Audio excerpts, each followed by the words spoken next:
ओम तत्सत। ओम श्री परमात्मने नमः। ओम श्री गुरुवे नमः। महर्षि उद्दालक की साधना, तपस्या और परमात्म प्राप्ति का कथन, सत्ता, सामान्य, समाधि और समाहित के लक्षण। श्री वशिष्ठ जी कहते हैं, रघुनंदन, उद्दालक मुनि अपनी विशाल एवं विशुद्ध बुद्धि से यूं निर्णय करके पद्मासन लगाकर बैठ गए। उस समय उनके नेत्र आधे मुंदे हुए थे।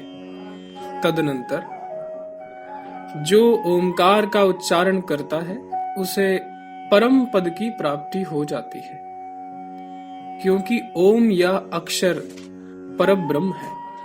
ऐसा निश्चय करके उन्होंने ओंकार का, जिसकी ध्वनि ऊपर को जा रही थी, उसी प्रकार उच्च स्वर से उच्चारण किया।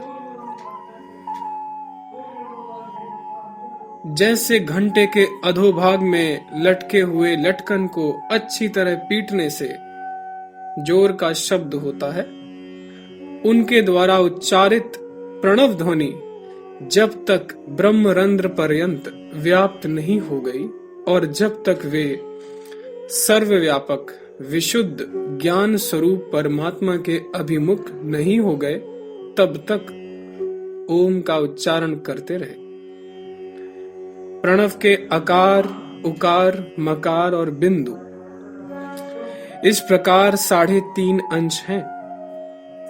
उनमें से प्रथम अंश आकार के उच्च स्वर से उच्चरित होने पर, जब शरीर के भीतर शब्द के गूंजने के कारण प्राण पूर्ण रूप से शुद्ध हो उठे, तब प्राणवायु को छोड़ने के क्रम में, जिसे रेचक कहा जाता है, उसी प्रकार संपूर्ण शरीर को रिक्त कर दिया।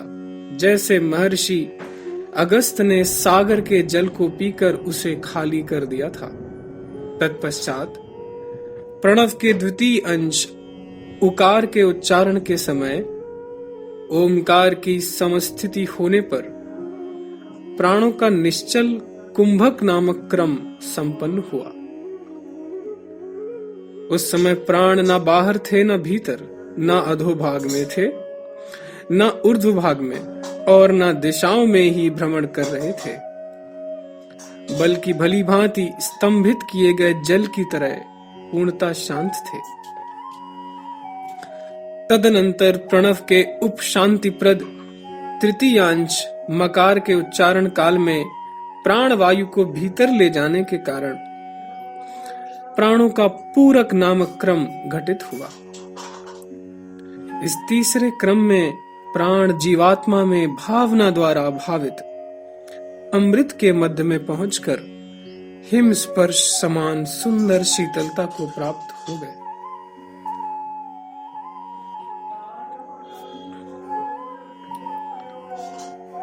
तदुपरांत पद्मासन से बैठे हुए उद्दालक मुनि ने उस भावनामय शरीर में दृढ़ स्थिति करके आलान में बंधे हुए गजराज की तरह अपनी 5 इंद्रियों को देह में निबद्ध कर दिया। फिर वे निर्विकल्प समाधि के लिए तथा शरतकालीन निर्मल आकाश की तरह अपने स्वभाव को शुद्ध बनाने के हेतु प्रयत्न करने लगे।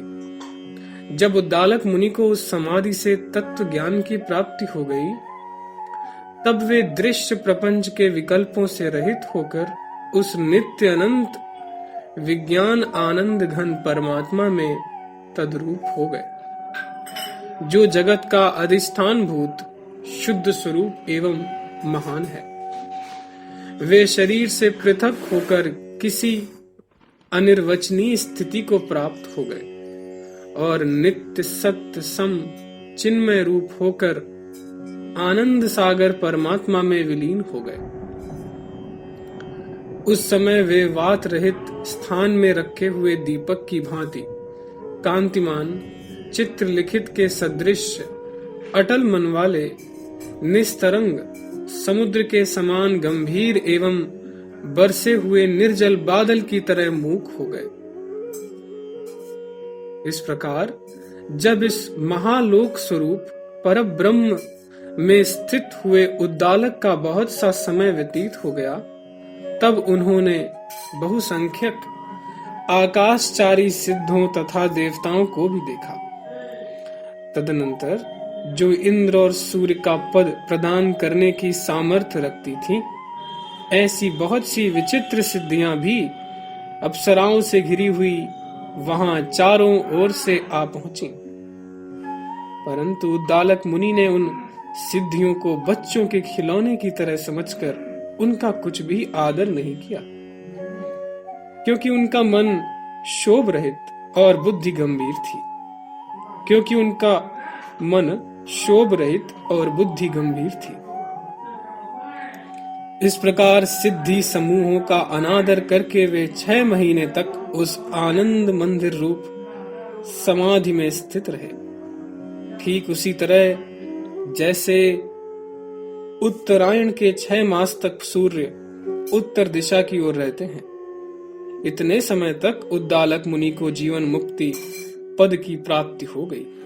तब वहां उनके समीप सिद्धों का दल, देवताओं का समुदाय, साध्य गण, ब्रह्मा और शंकर आदि उपस्थित हुए। परमात्मा की प्राप्ति ही वह परम पद है, वही परम शांत गति है, वही शाश्वत कल्याण स्वरूप मंगलमय पद है, जिसे वहां विश्राम करने का अवसर प्राप्त हो गया, उसे ब्रह्म पुनः बाधा नहीं पहुंचा सकता। संत पुरुष उस परब्रह्म परमात्मा का साक्षात्कार करके इस विनाशशील बाह्य दृश्य प्रपंच में उसी प्रकार नहीं रमते जैसे चैत्र रथ नामक रमणीय उद्यान में पहुंचे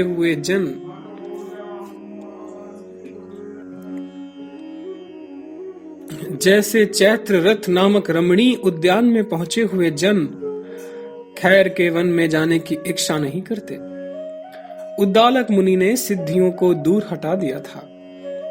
वे 6 मास तक समाधि में स्थित रहने के पश्चात जब पुनः समाधि से विरत होकर जागे, तब उन्हें अपने सम्मुख कुछ परम तेजस्विनी रमणियां दिख पड़ी, जो चंद्रबिंब के समान सुंदर शरीर वाली, स्नेहमयी और प्रणाम करने की लालसा से युक्त थीं। साथ ही कतार के कतार दिव्य विमान भी दृष्टिगोचर हुए, जो गौर वर्ण वाले मंदार पुष्पों के पराग से धूसरित भ्रमरों और चवरों से सुशोभित थे तथा जिन पर पताकाएं फहरा रही थीं। दूसरी ओर उन्होंने जिनके कर कमलों में कुशा की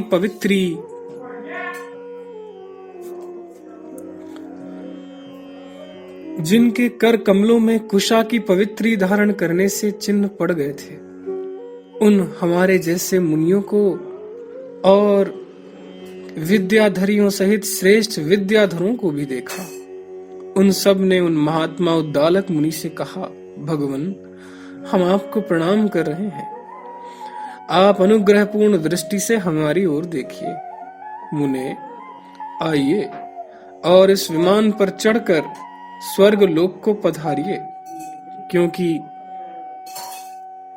जगत की भोग संपत्तियों की चरम सीमा स्वर्ग ही तो है।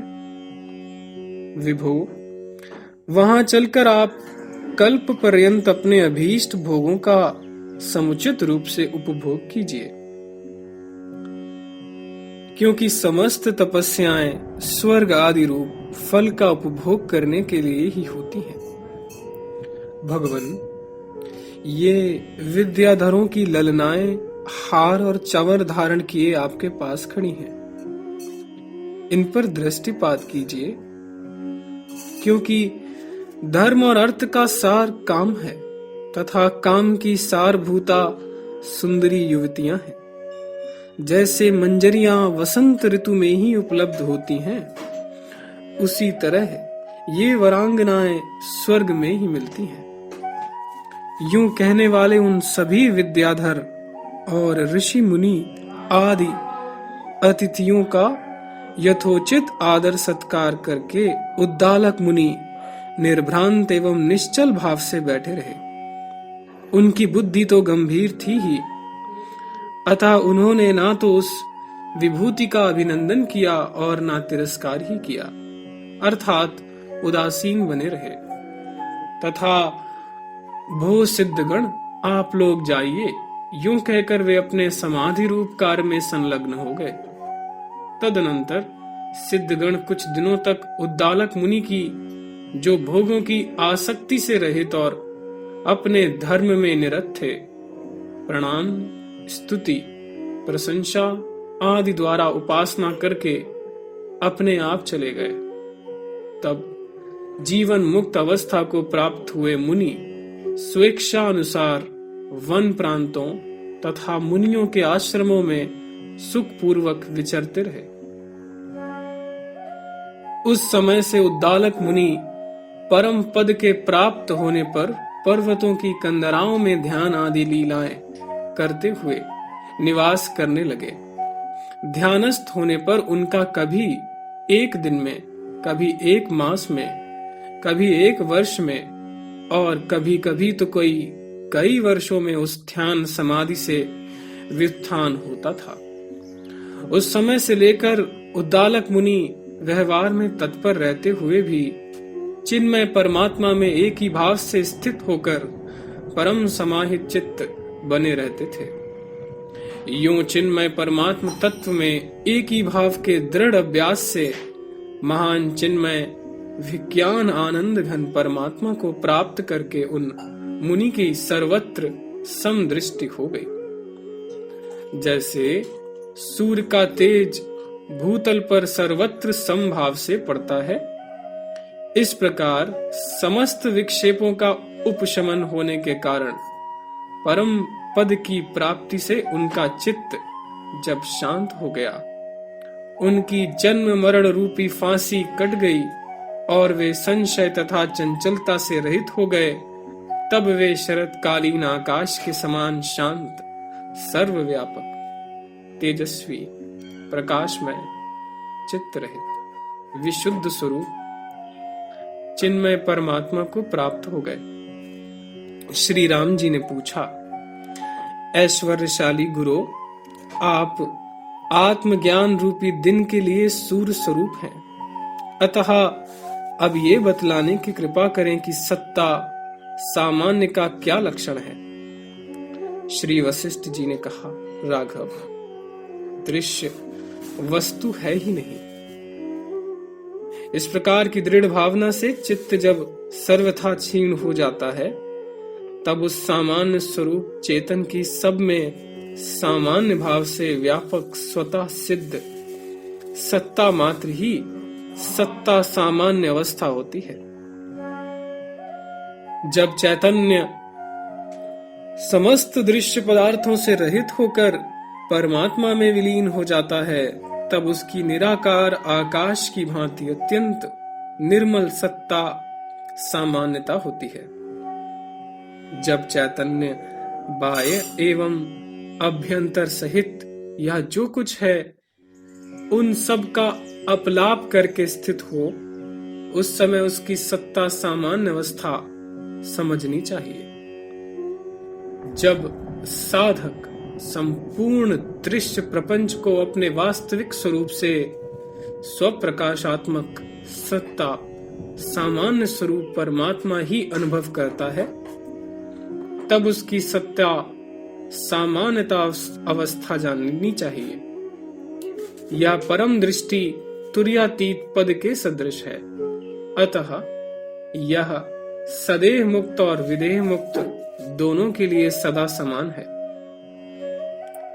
निष्पाप राम, यह दृष्टि ज्ञान से प्रादुर्भूत होती है, अतः यह केवल तुर्यातीत ज्ञानी महापुरुष को समाधि अवस्था एवं व्युत्थान अवस्था दोनों में होती है, किंतु अज्ञानी को कभी नहीं होती।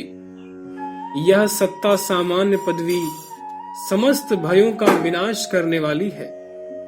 इसका आश्रय लेकर उद्दालक मुनि दैव इच्छा अनुसार प्रारब्ध कर्मों का क्षय होने तक जगत में स्थित रहे।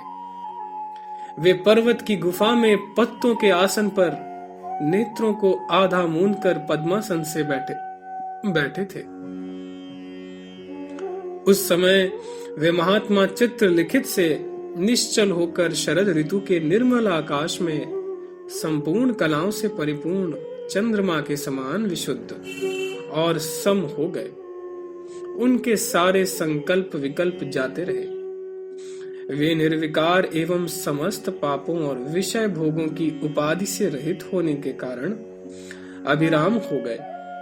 उन्हें उस चिन्मय परम आनंद की प्राप्ति हुई जहां से सारे सांसारिक सुख प्रादुर्भूत होते हैं तथा जिसकी समता में इंद्र का ऐश्वर्य भी समुद्र में तिनके के समान है।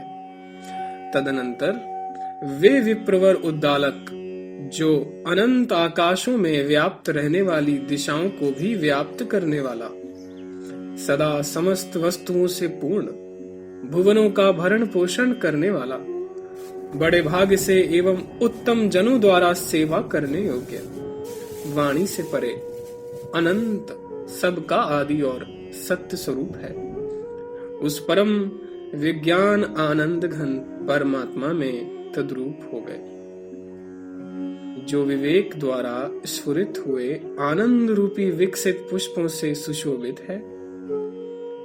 उद्दालक की वह चंचलता रहित पवित्र चित्त वृत्ति रूपिणी कल्पलता जिसके हृदय कानन में उगकर विस्तार को प्राप्त हो जाती है, वह संसार कानन में विहार करता हुआ भी सत्य स्वरूप परमात्मा के आश्रय रूपा छाया से कभी वियुक्त नहीं होता, अपितु उसका सर्वोत्कृष्ट मोक्ष फल से संबंध जुड़ जाता है। इसलिए कल्याणकामी मनुष्य को उद्दालक की चित्तवृत्ति रूपा लता को हृदय में रोपकर उसका विस्तार करना चाहिए। रघुकुल भूषण राम संसार से वैराग्य, जप ध्यान के अभ्यास, सत्शास्त्रों के विचार पूर्वक अध्ययन, पवित्र और तीक्ष्ण बुद्धि, सद्गुरु के उपदेश और यम नियमों के पालन से परमात्मा की प्राप्ति रूप विशुद्ध परम पद की प्राप्ति होती है, अथवा केवल विशुद्ध और तीक्ष्ण प्रज्ञा से ही परम पद मिल जाता है। क्योंकि जो बुद्धि सम्यक प्रकार से ज्ञान युक्त, तीक्ष्ण और दोष रहित है, वह संपूर्ण साधनों के बिना भी यथार्थ ज्ञान द्वारा जीव को अविनाशी परम पद की प्राप्ति करा देती है। श्री राम जी ने पूछा, भूत और भविष्य के ज्ञाता भगवान कोई ज्ञानी पुरुष व्यवहार करता हुआ भी समाधिस्थ के सदृश विश्राम को प्राप्त हुआ करता है, और कोई एकांत का आश्रय लेकर ध्यान समाधि में स्थित रहता है। इन दोनों में कौन श्रेष्ठ है, यह मुझे बतलाने की कृपा करें। श्री वशिष्ठ जी ने कहा, वत्स राम, जो इस सत्वादि गुणों के संहार रूप दृश्य जड़ संसार को अनात्म रूप अनित्य और मिथ्या देखता है, उस पुरुष की जो या परम शांति स्वरूप अंतः शीतलता है, वही समाधि कहलाती है। मन के रहने पर दृश्य पदार्थों के साथ संबंध होता है। ऐसा निश्चय करके जो मन से रहित होकर परम शांति को प्राप्त हो चुका है, ऐसा कोई पुरुष तो व्यवहार में लगा रहता है और कोई ध्यान समाधि में तल्लीन हो जाता है। यदि उनके अंतःकरण में परम शांति रूप शीतलता है, तो वे दोनों ही सुखी हैं, क्योंकि जो अंतःकरण की शीतलता है वह अनंत साधन रूप तपस्याओं का फल है। इसलिए जो ज्ञानी व्यवहार परायण है और जिसने ज्ञान प्राप्त करके वन का आश्रय ले लिया, वे दोनों ही सर्वथा समान हैं, क्योंकि उन दोनों को ही संपूर्ण संदेहों से रहित परम पद की प्राप्ति हो गई है। रघुनंदन, चित्त में जो कर्तापन का अभाव है वह उत्तम समाधान है और वही मंगलमय परमानंद पद है। उसी को तुम केवल चिन्मय भाव समझो। जो मन वासनाओं से रहित हो गया है वह स्थिर कहा गया है, वही ध्यान समाधि है, वही केवल चिन्मय भाव है और वही अविनाशी परम शांति है। जिसके मन की वासनाएं क्षीण हो चुकी हैं वह पुरुष सर्वोत्कृष्ट परम पद की प्राप्ति के योग्य कहा जाता है, क्योंकि वासना शून्य मन वाला पुरुष कर्तापन से रहित हो जाता है, अतः उसे परम पद की प्राप्ति होती है। जिस साधन से मनुष्य की जगत विषयिणी आस्था पूर्णतया शांत हो जाती है और उसका अंतःकरण शोक, भय और ऐषणाओं से रहित हो जाता है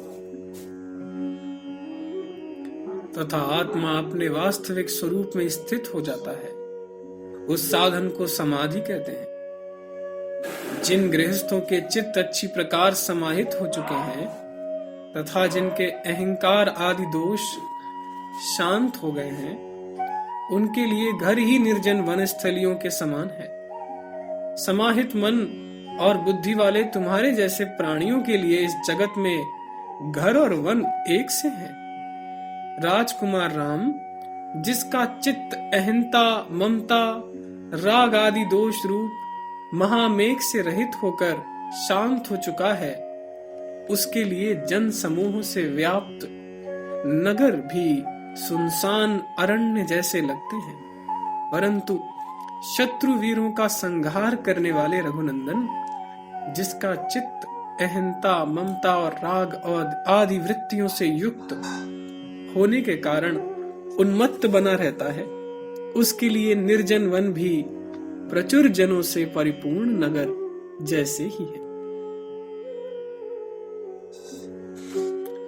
जो मनुष्य समाधि काल में परमात्मा को संपूर्ण भावों और पदार्थों से अतीत तथा व्यवहार काल में संपूर्ण भावों को परमात्मा का स्वरूप समझता है, वह समाहित कहा जाता है।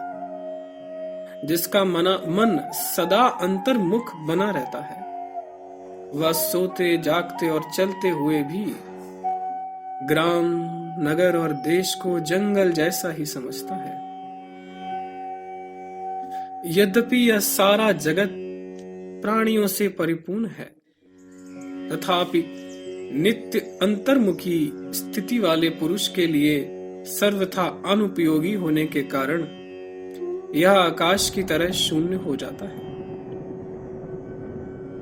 जिन पुरुषों के अंतःकरण में परम शांति प्राप्त हो जाती है, उनके लिए सारा जगत सदा शांतिमय हो जाता है। परंतु जिनका अंतःकरण तृष्णा की ज्वाला से संतप्त होता रहता है, उनके लिए जगत दावाग्नि से दग्ध होता हुआ प्रतीत होता है, क्योंकि समस्त प्राणियों के भीतर जैसा भाव होता है वैसा ही बाहर अनुभव होता है। जो बाहर कर्मेंद्रियों द्वारा क्रियाओं का संपादन करता हुआ भीतर केवल आत्मा में ही रत रहता है और हर्ष शोक के वशीभूत नहीं होता, वह समाहित कहा जाता है। जो शांत बुद्धि पुरुष सर्वव्यापक आत्मा का साक्षात्कार करते हुए ना तो किसी के लिए शोक करता है और ना किसी की चिंता ही करता है, वह समाहित कहलाता है। जो आकाश की तरह निर्मल है, शास्त्र और शिष्टाचार के अनुकूल बाह्य चेष्टाओं का सम्यक प्रकार से आचरण करता है और हर्ष, अमर्ष आदि विकारों में काष्ठ और मिट्टी के ढेले के समान विकार रहित एवं शांत स्वभाव वाला है, तथा जो भय से नहीं बल्कि स्वाभाविक ही समस्त प्राणियों को अपने आत्मा के तुल्य और पराय धन को मिट्टी के ढेले के सदृश देखता है, वही यथार्थ देखता है।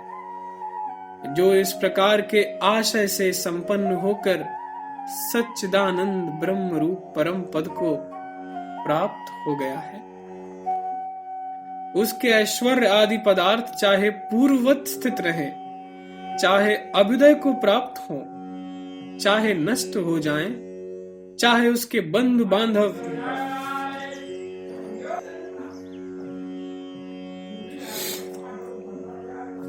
चाहे अभ्युदय को प्राप्त हो, चाहे नष्ट हो जाएं, चाहे उसके बंधु बांधव मृत्यु को प्राप्त हो जाएं, चाहे वह उत्तम उत्तम भोग सामग्रियों से परिपूर्ण तथा कुटुंबी जनों से भरपूर घर में रहे, अथवा सभी प्रकार के भोगों से शून्य विशाल वन में रहे, चाहे उसके शरीर पर चंदन, अगुरु और कपूर का अनुलेप किया जाए, अथवा वह बड़ी बड़ी ज्वालाओं से व्याप्त अग्नि में गिरे,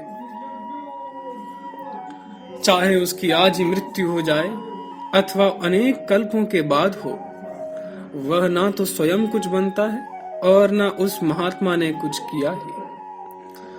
अर्थात वह सभी स्थितियों में विकार रहित समभाव से स्थित रहता है। अहंकार और वासना रूपी अनर्थों के उत्पन्न होने से संविद आत्मा पुरुष के जीवन में नाना प्रकार के सुख दुख आते जाते रहते हैं, परंतु उस अहंता के पूर्णतया शांत हो जाने पर चित्त में ऐसी समता प्राप्त हो जाती है जैसे रज्जु में सर्प भ्रांति के नष्ट हो जाने पर यह सर्प नहीं है, इस ज्ञान से निर्भयता और प्रसन्नता होती है। ज्ञानी जो कार्य करता है, जो खाता है, जो दान देता है, जो हवन आदि करता है, उन सब कर्मों को करता हुआ भी वह कुछ नहीं करता एवं न उनमें रत ही रहता है, क्योंकि वह अहंता ममता से रहित हो जाता है। इसलिए उसका कर्म करना अथवा ना करना एक सा है।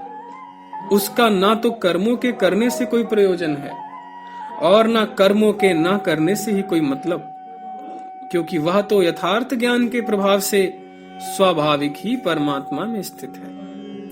अतः उसके मन में कामनाओं की उत्पत्ति उसी प्रकार रुक जाती है जैसे पत्थर से मंजरियां नहीं निकलती। ओम तत्सत, ओम तत्सत, ओम तत्सत।